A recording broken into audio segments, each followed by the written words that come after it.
It is always lovely to touch base with Jenny Morris, and that Moroccan chicken recipe was absolutely delicious. But now we've reached my favorite part of the show, where we get to indulge in all of the wonderful food that was made. And we also don't want our viewers to forget that they too can stand a chance to walk away with the Lazy Makoti's hosting with the Lazy Makoti, a celebration of food cookbook. Let's eat, ladies. Yes. Now, before we do, Siswam, you know we brought you here to work. So please may you remind us, what did we prepare today? So first we started off with our potato and tuna salad.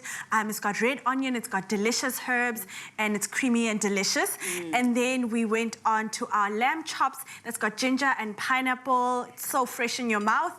And then of course for dessert, our chocolate wreath cake. Absolutely. And we also had a bit of a special guest, Tumi, on your side. He wasn't able to join us for the wrap-up because he's already full. Yeah, He's already eaten. he's eaten almost half of it already, but we also made some chakalaka and chicken roll-ups that are tasty and divine and perfect for any parent and child. I love that. Tumi, whilst we're still on you, girl, I want to find out, you know, on social media, we wanted to ask our viewers, how do they jazz up their potato salad? So many people have their own recipes, their own tips and tricks. What would you say? But I'd have to say for me, it's also about, depending on the type of mayo you use, you also want to either tone it down or enhance the flavor. So I sometimes use stuff like your sour creams or your yogurts just to give it more body. Wow. And also it makes your potato salad go a long way, meaning you can add more. If you're running, because some of us use mayo so much, the next thing you're left with just like a tablespoon. So you want to stretch it a bit. And then I add all those additions to it, like the sour cream or the yogurt.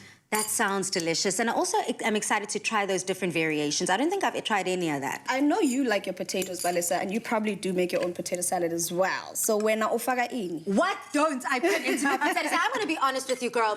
Anything other than the kitchen sink, I definitely put in. I actually learned my recipe from my older brother, Siabonga. Oh, thank you. He puts, pleasure, girl. He puts everything in the potato salad. But I love what the Lazy Makoti has done today. She kind of stripped it down to the basics, only adding that addition of tuna. And I think that also that it adds another flavor variant.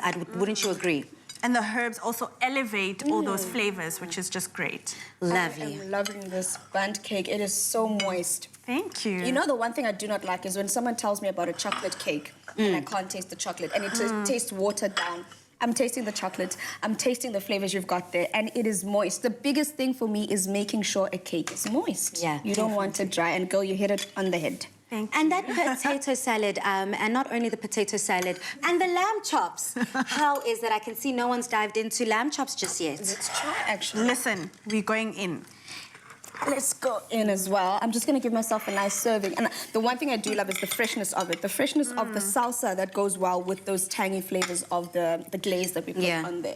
I've already eaten so much throughout the show because, you know, when the Lazy Makoti comes through, you make sure. And you did make sure, honey. You made sure with your cookbook. Congratulations yet again on your second cookbook. You are an award-winning author. So I can just only imagine the joy you're going to bring into people's households. Oh, thank you so much for having me. And I can't wait to see all of you at home actually cook. Make sure to tag me. I can't wait to see it. Yes, that's such a good idea. She definitely wants to see all of those dishes. And thank you so much, Dumi. As always, girl, you know what time it is. You know what time it is, girl. Now, we're back again on Thursday from 5:30 p.m. with another celebrated chef and cookbook author in our kitchen, Jackie Cameron. Don't miss it. But until then, Mzansi City, good night. Stay safe and happy eating. Goodbye.